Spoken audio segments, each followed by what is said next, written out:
یہ بہت ہی مشہور و معروف جملہ ہے کہ رسول ارشاد فرما رہے ہیں انہم منی وانا منہم. یہ رسول نے اہل بیت علیہ السلام کے لیے کہا کہ یہ مجھ سے ہیں اور میں ان سے ہوں. خلقت انسانی پہ اگر آپ اور ہم غور کریں تو ہمیں یہ معلوم ہوگا کہ اللہ نے جب انسانوں کو خلق کیا اور اس ترقی یافتہ زمانے میں ہم ملاحظہ کرتے ہیں، ہم دیکھتے ہیں کہ انسان کی خلقت اللہ نے انسانوں کو اس طریقے سے خلق کیا ہے کہ کوئی کسی سے کسی اعتبار سے نہیں ملتا. ایئرپورٹ پر اگر جانا ہوا ہو امیگریشن کے وقت وہ آپ کو کہتے کیمرے کی طرف دیکھ کے اپنی آنکھوں کو کھولے اور اس آنکھ کی اسکین کے ذریعے سے آپ کی معرفی ہمارے بارے میں اسے جانکاری ملتی ہے. یہ بتائیے کہ وہ سب سے یہی کہتا ہے کہ آنکھوں کو کھولو، اور جب ہم اپنی آنکھوں کو کھول کے کیمرہ میں دیکھتے ہیں وہاں پہ ہمارا جو بھائی بیٹھا ہوتا ہے وہ شو کرتا ہے کہ آپ کا نام فلاں ہے، آپ فلاں جگہ سے ہے، آپ کا ایڈریس یہ ہے، آپ کے باپ کا نام یہ ہے. یہی ہوتا ہے آنکھوں کو کھولنے کے لیے کہنا اور سب سے کہنا. اس بات کی دلیل ہے کہ ہماری آنکھوں سے ہماری پہچان ہوتی ہے اور اس دنیا میں سب کی پہچان الگ ہے، وہ چاہے نام کے ذریعے سے ہو یا ایڈریس کے ذریعے سے ہو یا پھر پتے کے ذریعے سے ہو، الگ ہے. لیکن آنکھ ایک ہے. توجہ، آنکھ ایک ہے. اللہ نے خلقت کے اعتبار سے انسانوں میں اتنا فرق رکھا ہے کہ ایک دوسرے کی آنکھ بھی ایک دوسرے کی جیسی نہیں ہے. ایک دوسرے کی آنکھ بھی ایک دوسرے کی جیسی نہیں ہے. اگر ہوتی تو پھر یہ ممکن نہیں تھا کہ آنکھوں کے ذریعے سے ہماری معرفی ہو جائے. کیونکہ بھائی اگر ایک جیسی سب کی آنکھ ہوتی تو پھر وہ بایو ڈاٹا سامنے نہیں آتا. اچھا، کتنا بھی انسان پڑھا لکھا ہو کتنا بھی اس نے تعلیم حاصل کیا ہو، لیکن بعض مقامات پہ آپ نے تجربہ کیا ہے کہ سگنیچر کروانے کے بعد بھی کہا جاتا ہے ذرا آپ اپنے انگوٹھی کا نشان دے دیجیے. سگنیچر کرنے کے بعد بھی یہ کہا جاتا ہے کہ آپ اپنے انگوٹھے کا نشان دیں. کیا ضرورت ہے؟ دستخط تو ہو گئی ہے.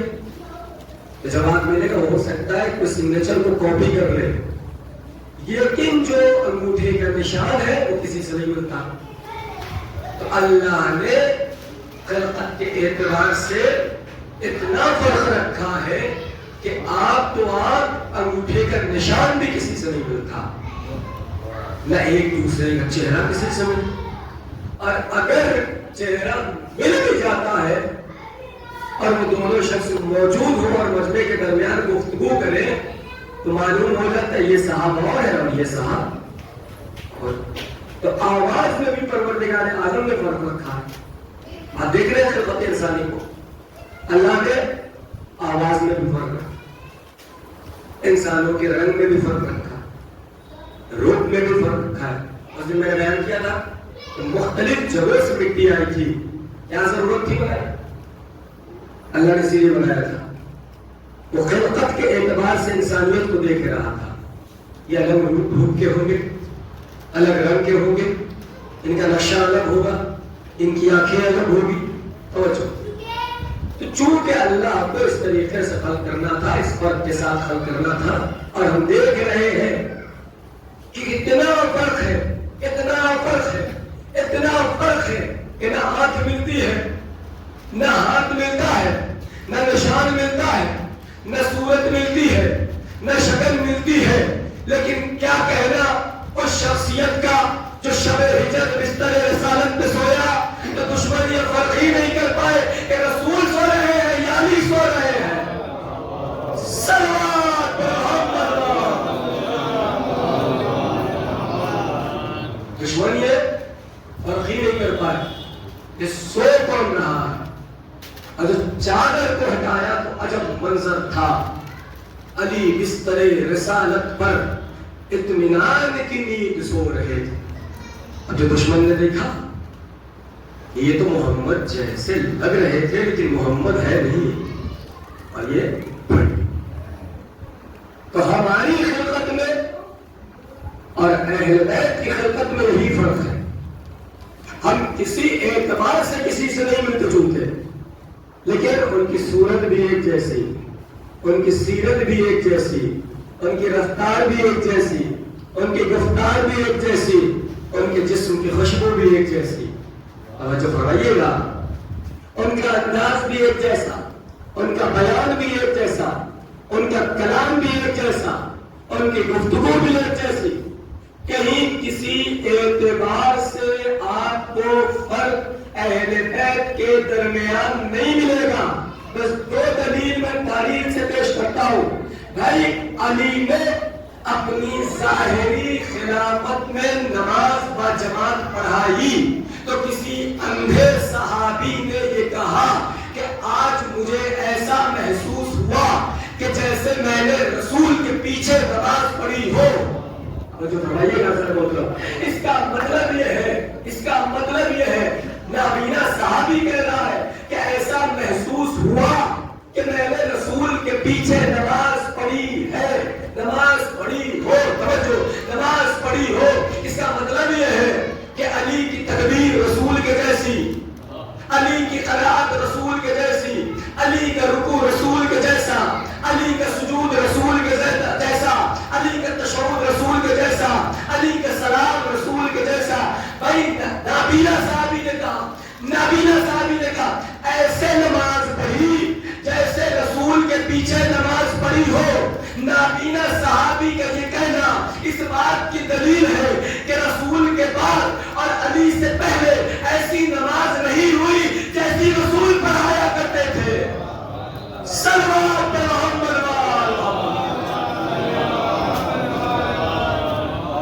ایک نابینا صحابی کا یہ کہنا کہ ایسی نماز پڑھی جیسے رسول کے پیچھے نماز پڑھی. کیا مطلب ہے؟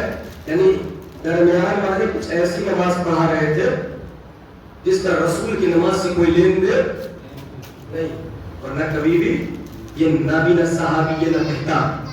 اس کا مطلب یہ ہے کہ یہ ہر عمل میں رسول کے جیسے ہے. رسول ایسے نہیں کہ انہم منی و انا منہم. توجہ فرمائیے. دوسری دلیل بادشاہ نے امام رضا سے کہا مولا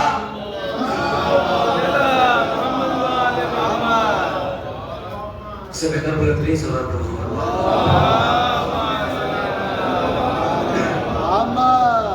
کیا کہ مولا آج آپ عید کی نماز پڑھائیے. امام نے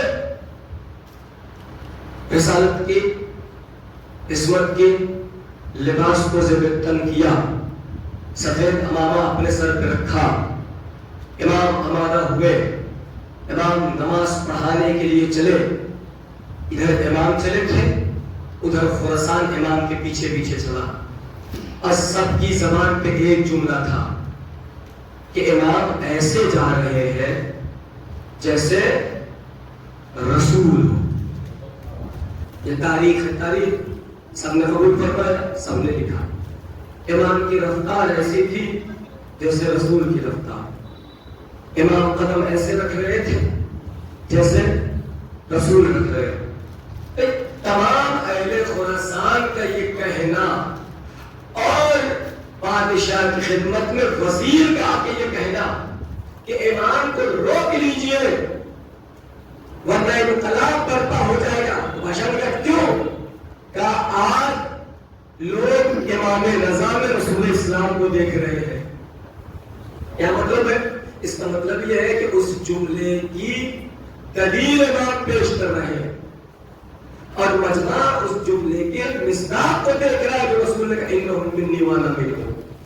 یہ ہر اعتبار سے رسول کے جیسے. اور رسول کو دیکھ لیے رسول کیسے؟ اور اس سے پہلے یہ تو آٹھویں امام ہے نا، امام محمد تقی علیہ السلام کا زمانہ ہے. نعرہ حیدری، نعرہ سلوان. بس اس جملے کو ذہن میں رکھیے کہ منی وانا منہم، یہ مجھ جیسے ہیں اور میں ان کے جیسا ہوں. بس آخری بات امام محمد تقی کا زمانہ ہے. امام کا مناظرہ ہوا،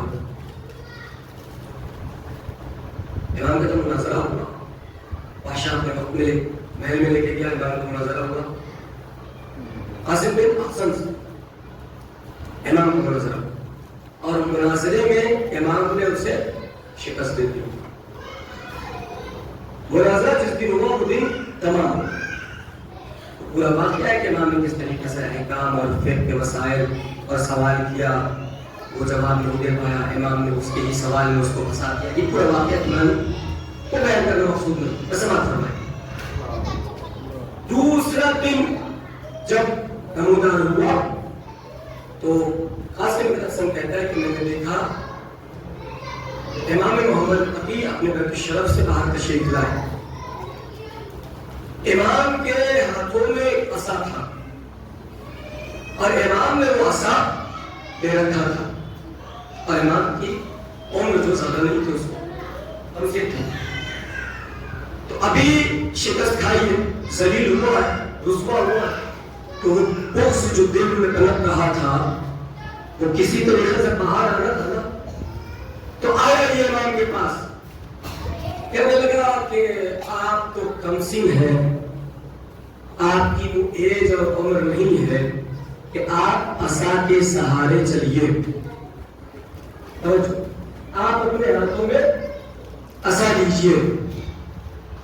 ہم سن رسیدہ ہیں، ہم بزرگ ہیں، ہم بڑے ہیں، ہم بوڑھے ہیں. توجہ، یہ عمر ہماری ہے کہ ہم اپنے ہاتھوں میں عصا لے کر چلے. آپ نے یہ عصا کیوں پکڑ رکھا ہے؟ تو امام ایک مرتبہ مخاطب ہوتے ہیں اور فرمایا سن، یہ جو تو عصا کہہ رہا ہے یہ کوئی معمولی عصا نہیں ہے بلکہ یہ رسول کا عصا ہے.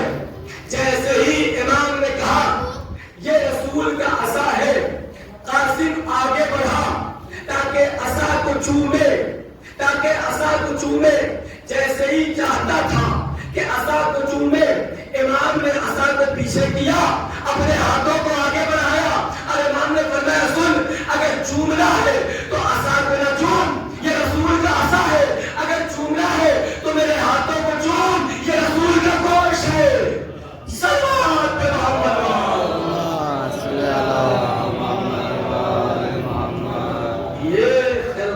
اعتبار سے بھی رسول کے جیسے ہے ایسے ہی رسول نے نہیں فرمایا اولا محمد اوسطنا محمد وآخرنا محمد وکلنا محمد انہم منی وانا منہم میں ان سے ہوں تمام ائمہ کی زندگی کو اٹھا کے دیکھ لیجیے ان کا کوئی بھی عمل کوئی بھی فعل کوئی بھی گفتگو کسی طریقے کی بھی گفتگو ایک ایک حرف رسول مشابہ تھا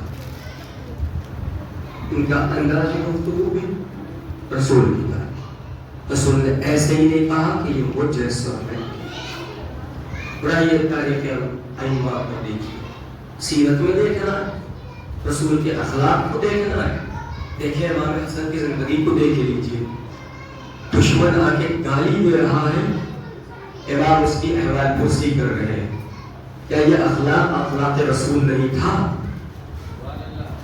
یہ اخلاق رسول نہیں تھا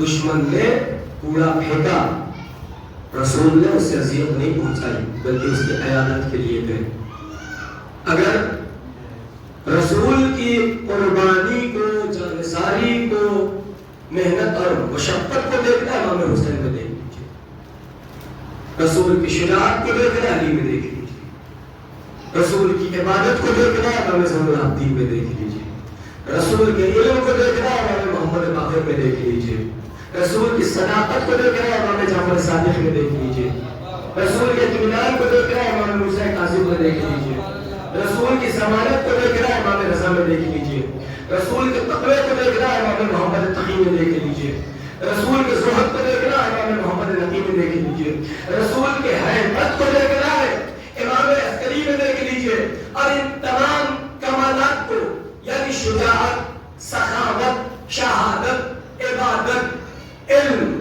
حلم ضمانت تقوی زہد اور حیبت کو ایک جگہ دیکھنا ہے تو قائم آل محمد کو دیکھ لیجیے صلوات پہ محمد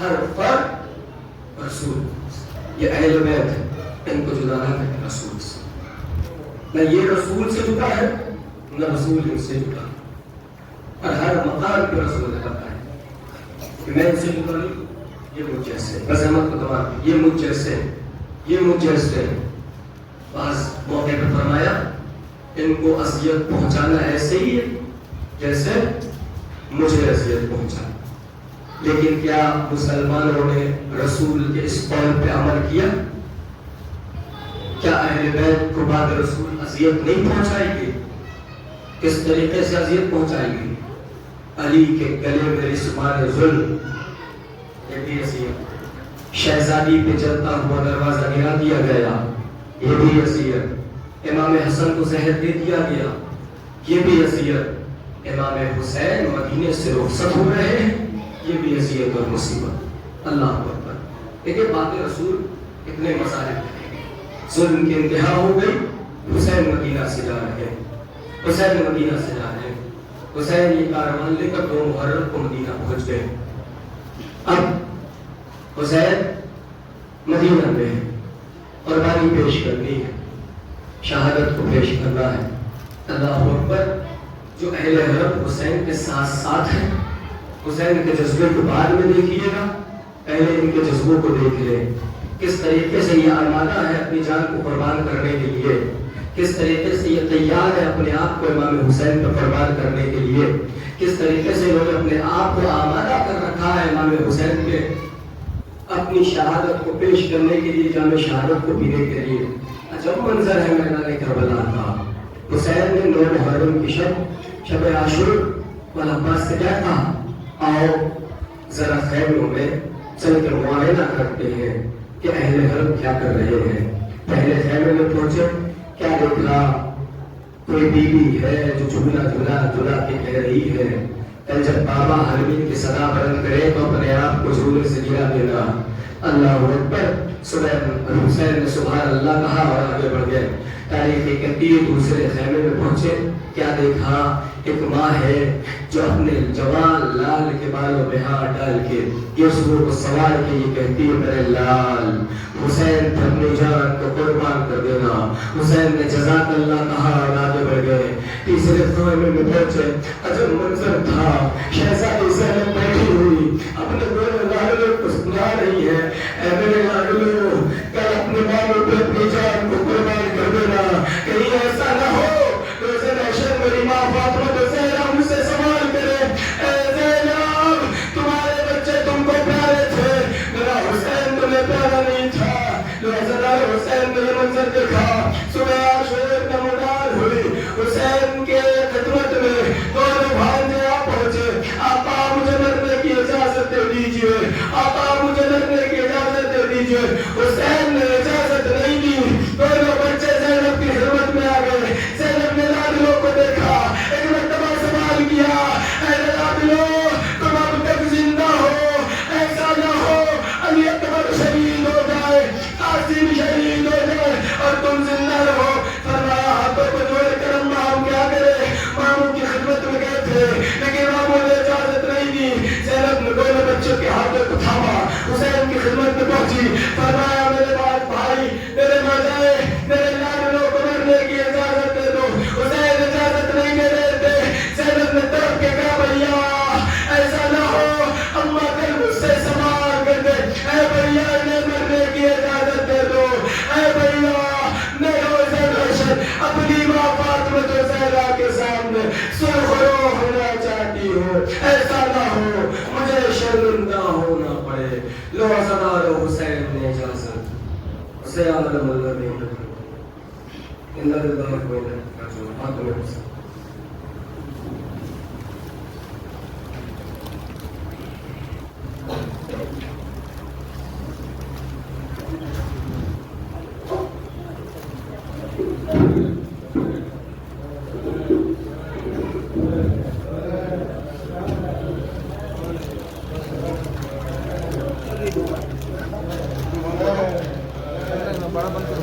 حسن دریا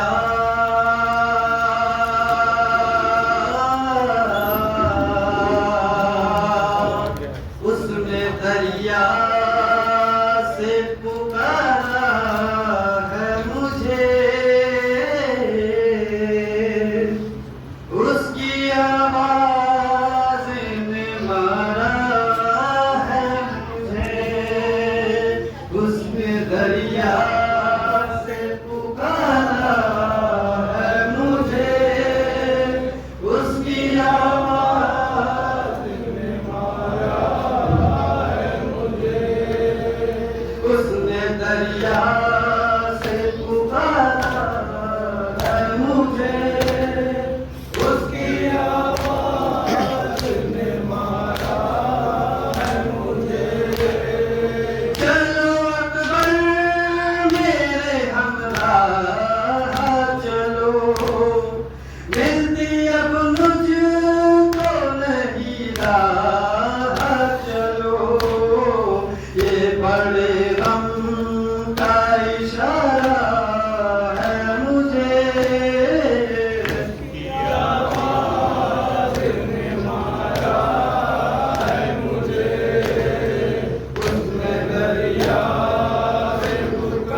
آواز